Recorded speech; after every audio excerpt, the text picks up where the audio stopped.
وزما بها غسل ياري وناري زما بها غسل ياري وناري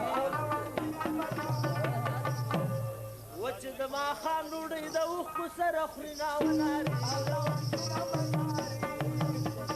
وهلک ښه خبره وکړه ودغه مې خپل څخه ځوانان راغلي